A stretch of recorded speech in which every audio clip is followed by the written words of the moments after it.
Hello बच्चों, good morning. चलिए start करते हैं क्लास 11th का अकाउंट्स का चैप्टर 1। सबसे पहले इसमें हम लोग जानेंगे अकाउंट्स होता क्या है। अकाउंट्स का मतलब कुछ सिंपली अगर लैंग्वेज में बताएं तो अकाउंट्स मीन्स क्या होता है, बिजनेस ट्रांजैक्शन, जिसमें आपने कुछ सामान बेचा तो कितने में बेचा, किस अमाउंट्स में बेचा, सेल किया या कुछ परचेस किया, किसके लिए, बिजनेस के लिए। तो वैसा ही इसका एक डिफिनीशन आता है अकाउंटिंग में।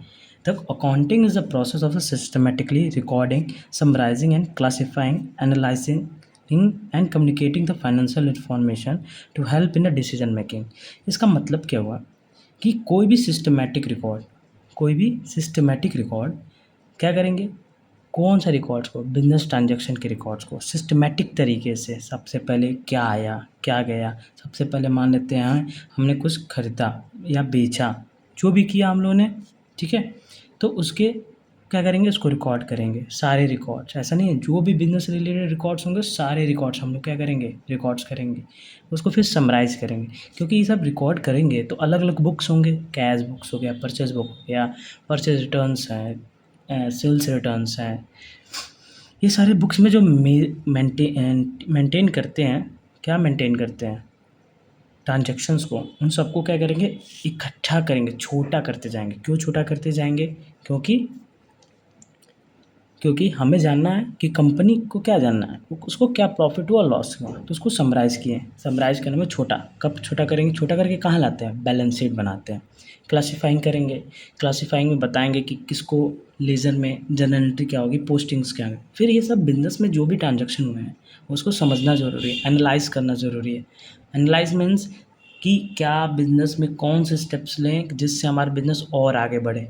कम्युनिकेट कौन करेगा बिजनेस में, तो बिजनेस में जो इंटरनल और एक्सटर्नल यूज़र होते हैं वो कम्युनिकेट करेंगे। क्या कम्युनिकेट करेंगे, तो फाइनेंशियल इन्फॉर्मेशन कम्युनिकेट करेंगे। किस लिए कम्युनिकेट करेंगे, क्योंकि उन्हें डिसीजन मेकिंग लेने में आसानी हो। कौन सा डिसीजन लेने मेकिंग करने में, तो जाहिर सी बात है जो भी बिजनेस के रिकॉर्डिंग, जो भी बिजनेस को आगे प्रॉफिट तक पहुंचाए। और एक ही चीज़ याद रखिएगा, अकाउंटिंग इस पर्पज़ से बनाया जाता है कि बिजनेस में जो होने वाले ट्रांजैक्शंस, इवेंट्स, उन सबको रिकॉर्ड करना है प्रॉपर सिस्टमैटिक मेथड से। इसमें एक एग्जांपल ले लेते हैं कि एक स्टेशनरी शॉप है जो बेचता है क्या, पेन और नोटबुक बेचता है। और उसके रिकॉर्ड्स को कैसे मेंटेन करेंगे, सबसे पहला सेल्स, 5,000 का सेल्स हुआ, परचेस किए हैं, एक्सपेंस किए हैं, किस पे एक्सपेंस किए, बिजली पे। फिर अगर हमें प्रॉफिट निकालना है तो जितना बेचे, जितना खरीदें और जितना और खर्चा किए, तो सबको माइनस करेंगे, हमारा प्रॉफिट आ जाएगा। उसके बाद देखेंगे अगर, तो और क्या बोलता है इसमें, ध्यान दीजिएगा। तो इसमें होता है ऑब्जेक्टिव। क्या होता है, ऑब्जेक्टिव। ऑब्जेक्टिव में क्या मीन्स होता है, ऑब्जेक्टिव मीन्स क्या उद्देश्य है, अकाउंटिंग बनाने का उद्देश्य क्या है हमारा।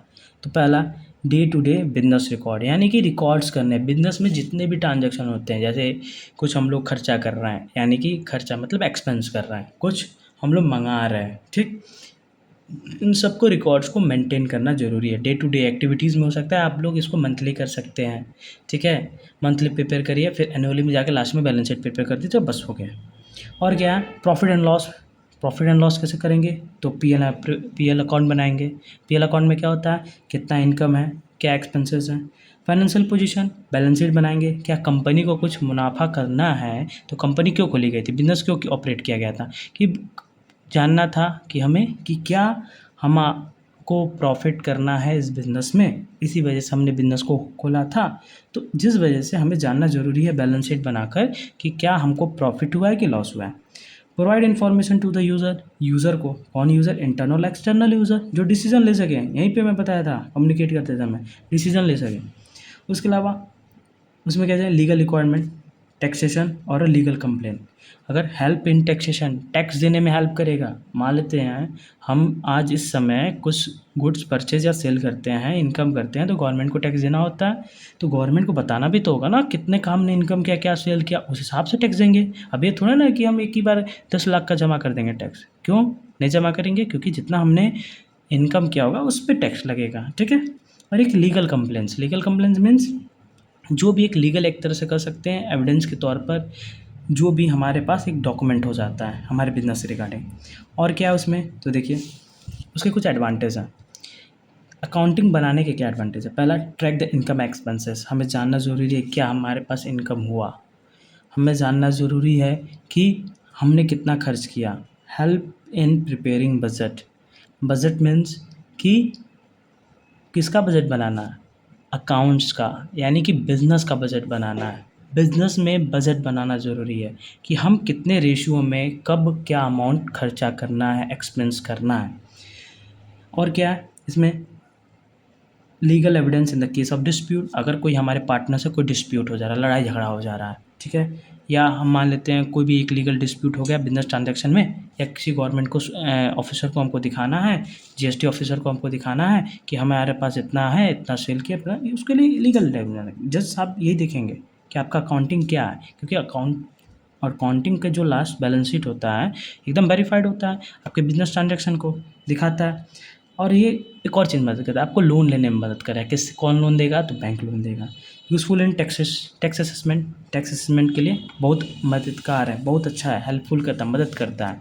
और देखिए क्या होता है, इसका कुछ लिमिटेशन है, ये सिर्फ और सिर्फ मनी टर्म को, यानी कि जो भी लेन देन होगा किसमें? कैश में, मनी में होगा, उसको मेजर करेगा। और क्या है इसमें? क्या है? क्वालिटेटिव एक्सपेक्ट है। क्वालिटेटिव एक्सपेक्ट का मतलब क्या होता है? सिर्फ और सिर्फ और हम क्या करेंगे? क्वालिटेटिव एक्सपेक्ट को इग्नोर्स करेंगे। क्या? कौन से क्वालिटेटिव एक्सपेक्ट को इग्नोर करेंगे? जैसे कि जो हमारे क्या स्टाफ हैं, हमको उनकी संतुष्टि से मतलब थोड़ी ना है। बिजनेस हम उनकी संतुष्टि के लिए उनके लिए नहीं खोले हैं ना, इसी वजह से। और हिस्टोरिकल कॉस्ट, नो एडजस्टमेंट और इन्फ्लेशन, हम कोई भी इसमें ऊपर नीचे नहीं करेंगे। जितना अमाउंट आया है उसी को रिकॉर्ड करेंगे, जितना अमाउंट गया एक तरह से उसी को रिकॉर्ड करेंगे। And different form may be the follow the different accounting method, इसके भी लिमिटेशन है। क्या लिमिटेशन है? अलग अलग जो फॉर्म्स हैं अलग अलग क्या कर सकते हैं, एक तरह डिफरेंट अकाउंटिंग मेथड यूज़ कर सकते हैं, इसके लिए उसको लिमिटेशन लगाया गया है। क्या? कैन बी मैनिपुलेट नहीं करना है। क्या नहीं मैनिपुलेट करना? So the higher profit to attract investor, कभी भी मैनिपुलेट करके मत दिखा दीजिए कि हमारे इन्वेस्टर को प्रॉफिट हो रहा है। कैसे अट्रैक्ट करेंगे? मान लेते हैं हमारा इस बार प्रॉफिट हुआ था 10,000 का, हमने ये प्रॉफिट है, ठीक है, ये क्या प्रॉफिट है, लेकिन हमने क्या किया? हमने एक एसेट बेच दिया कितने का? 10 लाख का।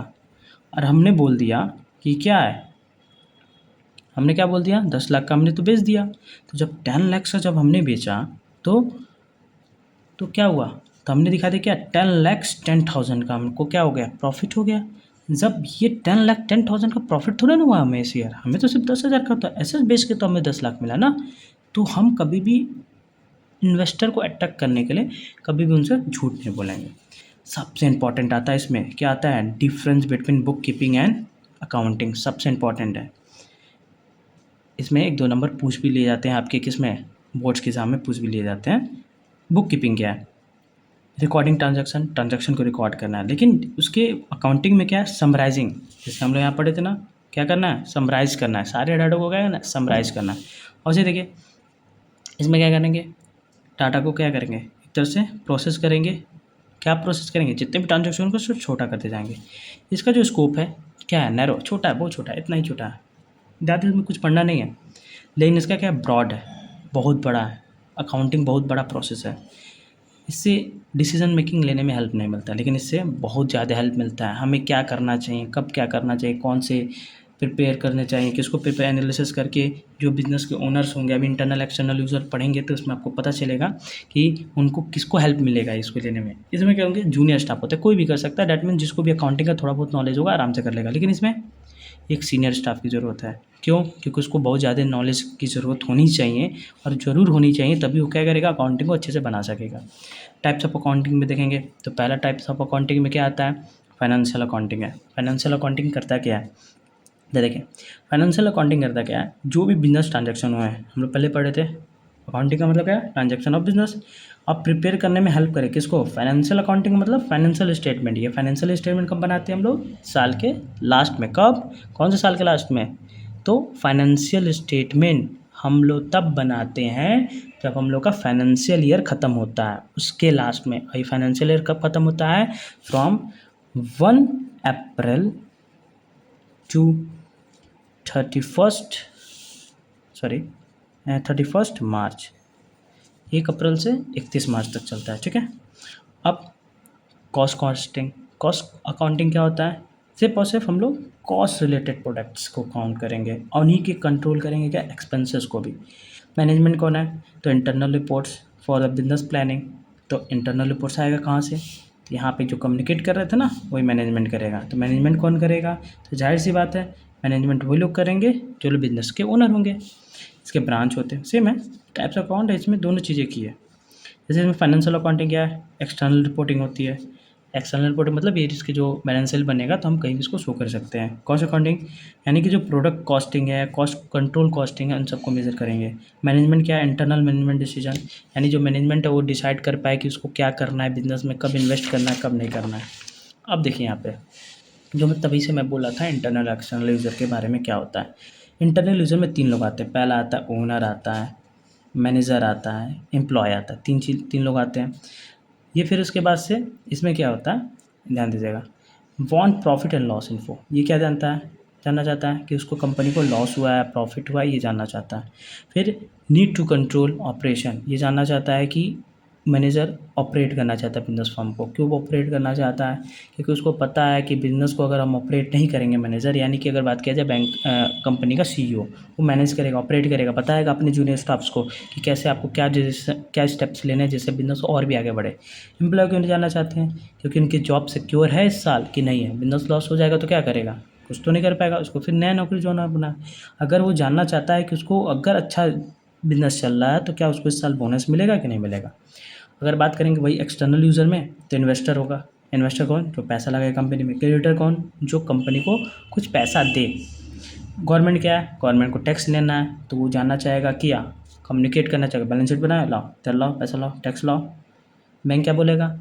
ठीक है, हम तुमको लोन देंगे, तभी लोन देंगे जब तुम प्रॉफिट हर साल कमा रहे होगे, तब लोन नहीं देंगे। और लोन देंगे तब भी कब?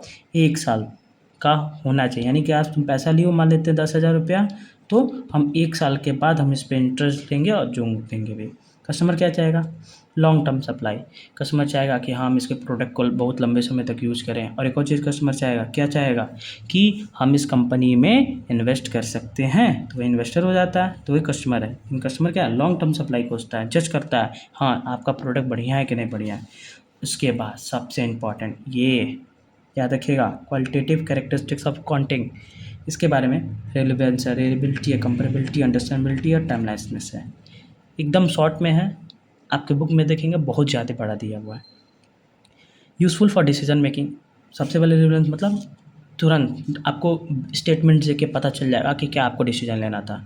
फ्री फ्रॉम एरर, कभी भी कोई गलती नहीं कर रहा है, याद रखिएगा अकाउंटिंग में गलती होनी ही नहीं चाहिए, नहीं तो आपका बैलेंस शीट प्रिपेयर ही नहीं होगा, कभी नहीं। कंपेरेबिलिटी, कंपेयर करना, किससे कंपेयर करना है? हम पिछले साल कितना प्रॉफिट किया, इस साल कितना प्रॉफिट किया, दोनों को कंपेयर करेंगे। नहीं तो 2 फर्म को कंपेयर करेंगे कि ये कंपनी आज इतना प्रॉफिट कर रही है, कल कम कर रही थी, क्यों कर रही है? उसकी कंपनी बहुत ज़्यादा ग्रो कर रही है, मेरी कंपनी कम ग्रो कर रही है। अंडरस्टैंडेबिलिटी, ईजी टू इंटरप्रेट, ऐसा नहीं बनाएंगे कि हमें ही समझ में नहीं आया अकाउंट्स, हम ऐसा बनाएंगे कि बहुत लोग आसानी से उसको समझ सकें। प्रोवाइडेड इन टाइम, जब भी हमें ज़रूरत पड़े तब मुझे क्या हो जाए, वो मिल जाए, ठीक है। अब देखिए, अब इसके कुछ बेसिक अकाउंटिंग टर्म्स होते हैं, जैसे कि ये आपका अगर बात करेंगे तो ये फर्स्ट ही चैप्टर में आता है एनसीईआरटी के, लेकिन अगर रेफरेंस बुक पे देखे जाएँ तो ये आपका सेकंड टर्म में आता है, ठीक है, सेकंड चैप्टर में आता है। तो पहला है कैपिटल। कैपिटल का मतलब, कैपिटल हमेशा एक ओनर लाता है या कोई भी पार्टनर लेते आएगा, वो आके बिजनेस में लाके इन्वेस्ट करता है एज ए इन्वेस्टर, और वही उसका कैपिटल बन जाता है, ठीक है। अब पढ़ते हैं एसेट। एसेट क्या होता है? संपत्ति। संपत्ति क्या होता है? एक करेंट होता है, एक नॉन करेंट होता है, एक टेंजिबल होता है, इनटेंजिबल होता है। करेंट एसेट में वो कैश ले आ सकता है, नॉन करेंट में लैंड लेते आ सकता है। करेंट और नॉन करेंट का मतलब क्या है? करेंट का मतलब घूमता रहे, नॉन करेंट का मतलब स्थायी है, हिलाया नहीं जा सकता है। टेंजिबल का मतलब घूमे, हर जगह घूमे वो, जैसे कार। इनटेंजिबल मतलब दिखता नहीं है, दिखेगा ही नहीं। क्यों नहीं दिखेगा भाई? गुडविल है भाई। ये गुडविल होता क्या? क्लास 12th में पढ़ेंगे तो, इसको अभी नहीं पढ़ना है, क्लास 12th में पढ़ना है। गुडविल होता क्या? गुडविल का मतलब अपने मोटा भाई है ना, मोटा भाई कौन? जियो कंपनी के ओनर। वो क्या है, उनकी अगर एक कंपनी है, अगर कोई खरीदने जाएगा तो मान लेते हैं उसकी कंपनी का कॉस्ट जो है वो है 10,000 करोड़, लेकिन मैं खरीदने जाऊँ तो मैं क्या बोलूँगा, लाइए मैं आपको 1 लाख करोड़ रुपया दे रहा हूँ, आप मुझे वो कंपनी बेच दीजिए। ये जो 90,000 करोड़ का जो डिफरेंस आया, यही तो उनकी गुडविल है जो उन्होंने बनाया है। याद रखिएगा, गुडविल बनाया जाता है, सेल्फ जनरेटेड होता है, नहीं तो हम दूसरे से खरीद लें, तो मैंने खरीद लिया। आप समझ गए। अब आते हैं लायबिलिटीज़। लायबिलिटीज़ का मतलब दायित्व है, हमेशा याद रखिएगा, देना ही देना है, लेना नहीं है, देना है। क्या देना है? करंट लायबिलिटीज़, क्रेडिटर को। यहाँ पे भी पढ़े थे हम लोग, क्रेडिटर कौन होते हैं? जो पैसा देते हैं। कहाँ? यहाँ पर क्रेडिटर क्या, हमें पैसा देते हैं, तो वही क्रेडिटर है, क्रेडिटर हैं जो क्या करेंगे, जिनको पैसा यानी दायित्व है, देना जरूरी है। Non current liabilities, bank loan देता है, फिक्स टर्म पे देता है, ये क्या, ये जब चाहे मांग सकता है या एग्रीमेंट में जो होगा कंडीशन। ये क्या होता है, कम से कम बैंक लोन देगा 1 साल तक का, 1 साल के बाद देना है। उसके बाद अगर हम देखें इसमें तो रेवेन्यू आ जाता है, रेवेन्यू रिसिप्ट। रेवेन्यू रिसिप्ट क्या होता है? तो रेवेन्यू रिसिप्ट में इनकम अर्न करते हैं रेगुलर पीरियड पे, जैसे कमीशन रिसीव हुआ 1,000 का, ये आप एग्जाम्पल है। कैपिटल रिसिप्ट में क्या होता है? Receive not in a normal course, normal course पर रिसीव ही नहीं हुआ। क्या नहीं? Loan receive from bank, loan मिला है बैंक से, तो क्या हम कैपिटल रिसिप्ट तो कर रहे हैं, यानी कि हमारे कंपनी अर्निंग में पूंजी आ रही है, लेकिन वो एक लोन आ रहा है, याद रखिएगा, चुकाना भी होगा। एक्सपेंसेस है एक्सपेंडिचर, एक्सपेंसेस मतलब जो डेली खर्च करें, छोटे मोटे खर्च को एक्सपेंसेस कहिए, ठीक है, जो बिजनेस मोटिव से नहीं होता है, एज अ बिजनेस में ही यूज़ होता है, लेकिन छोटे मोटे खर्च होते हैं। एक्सपेंडिचर का मतलब जो बिजनेस रिगार्डिंग खर्च करते हैं, बिजनेस में अगर मान लेते हो कोई मशीनरी रिपेयर करवाना हो गया, बिजनेस में कोई मशीनरी लाना है, फर्नीचर लाना है, ये सारे होंगे आपके एक्सपेंडिचर। आपके एक्सपेंडिचर में अगर बात करें तो 3 एक्सपेंडिचर आते हैं, कैपिटल, रेवेन्यू और डिफर्ड। कैपिटल क्या होता है? लॉन्ग टर्म बेनिफिट देता है। लॉन्ग टर्म मतलब आज लगाए हैं तो बहुत समय तक चलेगा, 1 साल चलेगा, 2 साल चलेगा, 3 साल चलेगा। बिल्डिंग खरीद लिए 5 लाख का, तो क्या बिल्डिंग 5 लाख से कम हो जाएगा? नहीं। रेवेन्यू एक्सपेंडिचर शॉर्ट टर्म के लिए है, यानी कि अभी खर्च कर रहे हैं, ठीक है, कैसे, रिपेयर और इलेक्ट्रिसिटी बिल खर्च कर दिए। डिफर्ड में क्या होता है? Nature but in the future में, हम अभी खर्च तो कर रहे हैं लेकिन फ्यूचर में बेनिफिट मिलेगा। जैसे एडवर्टाइजमेंट पे 1 लाख खर्च कर दिए न्यू लॉन्चिंग प्रोडक्ट पे, तो ये हो गया। अब आते हैं profit gain and loss. Profit gain और लॉस होता क्या है? प्रॉफिट का मतलब रेवेन्यू, पैसा जितना मेरे पास है और जितना खर्चा किया माइनस कर देंगे, प्रॉफिट आ जाएगा। गेन का मतलब जो भी प्रॉफिट है उसमें से क्या माइनस कर देंगे, जो भी हमने बेचा है माइनस कर देंगे। लॉस क्या है? जितना भी खर्चा है, क्या रेवेन्यू जितना मैंने कमाया उससे कम है, ये ठीक है।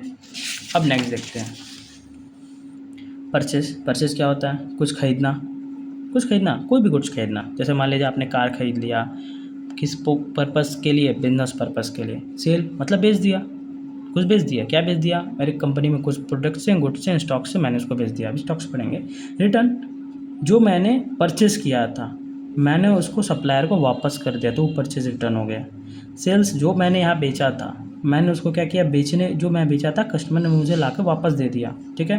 डेब्टर और क्रेडिटर। डेब्टर का मतलब पहले चलिए, क्रेडिटर का मतलब जो मैंने पैसा दिया था मुझे पैसा देना है, और डेब्टर का मतलब जो मुझसे पैसा लिया वो मुझको पैसा देगा।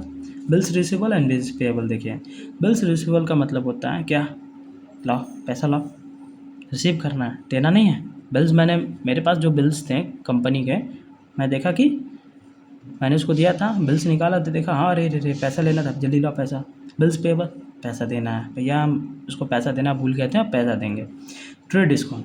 ट्रेड डिस्काउंट में बिजनेस करते समय मैं क्या डिस्काउंट दे दूँ, वो ट्रेड डिस्काउंट होता है। कैश डिस्काउंट, अगर बिजनेस करते समय, ठीक है, कोई भी पैसा में कैश लेते समय कुछ डिस्काउंट देना है, चलो ठीक है भैया आप 10,000 नहीं है, ठीक है 5,000 दे दीजिए, वो हो गया cash discount. Stock, unsold good, जो बिना अभी तक बेचा नहीं गया, पूरे साल में वो गुड्स बेचा नहीं गया है, वही हमारा स्टॉक बच जाता है, उसी को हम स्टॉक कहते हैं। वाउचर।